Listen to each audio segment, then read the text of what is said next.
وحبيبنا ومولانا محمد صلى الله عليه وسلم وعلى آله وأصحابه ومن تبعهم بإحسان إلى يوم الدين. أما بعد، السلام عليكم ورحمة الله وبركاته.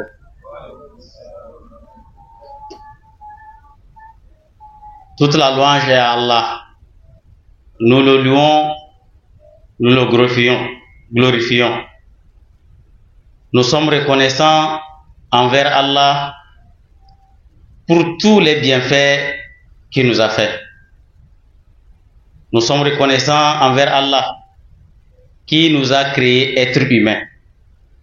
Nous sommes reconnaissants envers Allah qui nous a créés et a fait de nous musulmans issus de la communauté du prophète Mohammed sallallahu alayhi wa sallam. Cette communauté dont Allah a décrit comme la meilleure: kuntum khayra ummatin ukhrijat lin-nas ta'muruna bil ma'ruf wa tanhauna 'anil munkar wa tu'minuna billah. Vous êtes la meilleure des communautés que Allah a fait surgir sur terre, que Allah a fait sortir d'entre les hommes, car vous ordonnez les biens et vous interdisez le blâmable et vous croyez en Allah. Puisse Allah faire que nous soyons les meilleurs également de cette communauté. Notre thème, c'est pour parler de notre contribution pour l'islam. Notre contribution pour œuvrer ou pour propager l'islam. L'on ne peut parler de la contribution que nous aurons à faire en islam sans donner quelques exemples. Et ici, j'aimerais juste, compte tenu du temps, m'appesantir sur quelques personnes que même si nous n'avons pas connues, on a eu de leur écho. Et c'est pour parler de quelques personnes de cette ville de Dapong. Et pour encore plus restreindre l'endroit, nous allons parler de quelques personnes de ce quartier, communément appelé Gangere ou Pegi. Il y a eu des hommes nobles, il y a eu des personnes honorables qui, lorsqu'on veut parler de ceux-là qui ont œuvré, ceux-là qui ont aidé à la propagation de l'islam à Dapong, on ne peut jamais s'en passer de mentionner leur nom. Je vais d'abord commencer par l'un des soubassements, l'un de ceux-là qui ont été la source de cette école ou l'emplacement ou bien l'origine de cette école que nous voyons aujourd'hui. Nous allons d'abord commencer par Cheikh Ishaq, qui est le père de Imam Adam. Puisse Allah lui être clément. Il est l'une des personnes qui a œuvré dans l'éducation des gens ici à Dapong. Il a créé son école pour la première fois dans les années 1930, dans l'ancien Zongo, l'actuel emplacement de la préfecture ou du gouvernorat de la Savane. Et c'est chez lui, il a commencé par éduquer, il a enseigné son fils qui va devenir plus tard imam de cette ville de Dapong. Et c'est chez lui également pour la première fois que l'imam Mijinyawa a appris Alifoun. Et ça voudrait dire qu'il a œuvré pour l'éducation de l'islam, l'éducation de ceux-là qui ont contribué à l'émancipation ou à la propagation de l'islam. Et après lui, nous allons également mentionner son fils, Imam Adam. Puisse Allah également lui aussi lui être clément. Lui aussi, il a aidé. Il a pesé de son poids pour éduquer et appeler les gens à l'islam. Il a formé beaucoup de personnes. Il a formé y compris Imam Mijiawa. Il a formé son fils Naïb Moussa, puis Allah leur être clément. Il a formé Al-Hajj Maman Bousta. Il a formé Oustaz Adam Diallo. Il a formé tant de personnes qui sont aujourd'hui des physionomies que lorsqu'on les regarde, on sait ce sont des cadres également de cette ville de Dapong. Il a beaucoup fait. Il était simple, humble. Et l'un des exemples de son humilité d'ailleurs, malgré qu'il fut plus tard imam en 1974, puisqu'il est le troisième imam de cette ville, après imam Balarbe et imam Yahya. Malgré qu'il était imam de la ville, mais il était humble. Il avait l'humilité. Il acceptait la vérité. Il acceptait également les conseils. Oustaz Kassamba, puis Allah lui être clément, il a donné une histoire de lui. Il dit, lorsqu'il était arrivé à Dapong, on lisait, il y a un livre qu'on lisait, on dit, pour retirer la personne et l'amener au paradis. Donc c'est un livre qu'on a l'habitude de lire depuis. Et Oustaz Kassamba, il dit, lorsqu'il est arrivé, un jour, il s'est déplacé jusqu'à il est venu chez lui. Et il y a juste posé une question. Est-ce qu'entre le Saint-Coran et ce livre, qu'est-ce qui pouvait être meilleur? Et il a dit sans doute c'est le Saint-Coran. Et l'imam Oustaz Kassamba lui a proposé, est-ce que si au lieu de lire ce livre, si on lisait le Saint-Coran après décès, même si certes ce n'est pas recommandé, mais lorsqu'on reprend quelque chose, il faut donner quelque chose également pour remplacer ce qu'on a repris. Et il dit, c'est Oustaz Kassamba, il connaît plus l'islam que lui. Il laisse juste le choix à Oustaz Kassamba. Et Oustaz Kassamba dit, si nous lisons le Saint-Coran, c'est mieux. Et il dit, il a remercié à Oustaz Kassamba. Et après que Oustaz soit parti à la maison, Oustaz dit, il a envoyé un sac de maïs et un sac de mil pour l'amener, lui donner et lui dire, de lui remercier. Parce qu'il lui a enseigné quelque chose également dans l'islam. Pour montrer combien de fois ces gens étaient humbles, l'humilité. Et il a beaucoup aidé dans la propagation de l'islam. Comme j'ai dit, il a formé tant de personnes. Et il faut aussi mentionner son fils, Naïb Moussa Adam. Puis Allah lui aussi lui être clément. Lui aussi, il a formé tant de personnes. Et on peut par exemple mentionner le doctorant Ibrahim Goulla. On peut mentionner Aboubakar Diamong. Et il y a tant de personnes qu'on peut mentionner. Juste pour donner quelques exemples compte tenu du temps qui nous est imparti.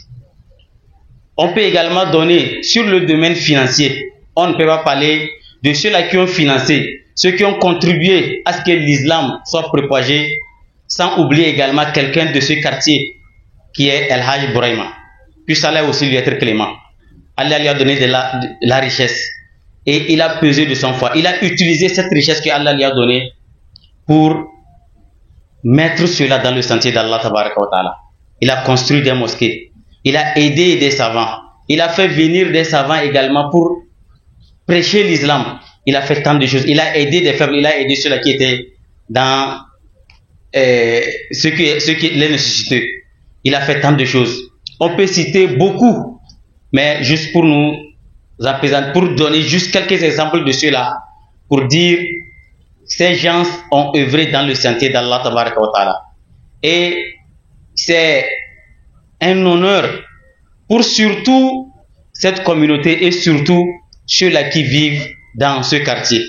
Et il devait prendre ces gens comme modèle. Il devait prendre ces gens comme exemple. C'est des gens qui ont donné de leur temps, de leur énergie, de leur richesse pour Allah, pour la propagation de l'islam et de la vérité. Ils ont fait tant de choses. Ils ont construit des mosquées. Ils ont construit des écoles coraniques. Ils ont éduqué des générations. Ils ont fait tant de choses. Et ce que nous avons à faire aujourd'hui, c'est de ne pas seulement laisser ce qu'ils ont fait comme ce soit juste une histoire. Mais il faudrait que nous suivions également leur pas. Eux, ils ont œuvré et on parle bien d'eux. Le prophète Mohammed sallallahu alayhi wa sallam, dans un hadith rapporté par Imam Muslim, hadith de Abu Huraira, il dit إِذَا مَاتَ ابْنُ آدَمَ انْقَطَعَ عَمَلُهُ إِلَّا مِنْ ثَلَاثٍ. Lorsque le fils d'Adam meurt, toutes les œuvres par lesquelles il peut avoir des récompenses sont interrompues, illa min thalath, sauf dans 3 actions. Et la première des choses, le prophète a mentionné sadaqatun jariya, une aumône qui est continue, une aumône pérennisée.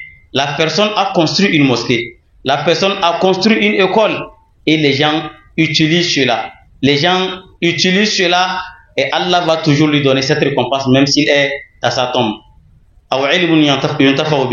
Ou c'est une connaissance bénéfique. Il a enseigné, il a donné des gens une connaissance. Et après son décès, des gens ont continué par œuvrer, par utiliser cette connaissance pour adorer Allah tabaraka wa ta'ala. Ou un fils vertueux qui va prier après lui. Et ces gens que nous avons mentionnés, ils ont fait cela. Ils ont construit des mosquées, ils ont enseigné, ils ont eu des enfants, ils ont eu des gens qui ne sont même pas leurs enfants, mais parce qu'ils les ont aidés, ils les ont éduqués. Ces gens ne peuvent jamais prier, ne peuvent jamais faire quelque chose sans toutefois se rappeler et dire puisse Allah leur être clément. Et ces gens, dans plusieurs majalis d'enseignement, dans plusieurs mosquées, on mentionne toujours leur nom. Et ça voudrait dire qu'ils ont œuvré. Et nous-mêmes, nous avons témoigné, alors que si nous sommes témoins de ceux-là qui ont œuvré pour ça, nous serons également témoins le jugement dernier. Et ce témoignage, ça voudrait dire Allah a exaucé, Inch'Allah, ce qu'ils ont fait. Puis Allah a exaucé leurs œuvres. Mais, chers parents, chers frères et sœurs, il ne faudrait pas également que nous prenions ce qu'ils ont fait, leur œuvre, comme acquis, comme de l'histoire, comme quelque chose qui va nous permettre de dire, voilà ce que nos gens ou nos parents ou nos prédécesseurs ont fait. Mais nous, qu'est-ce que nous avons fait? Si eux, ils ont fait cela, nous, qu'est-ce que nous avons fait?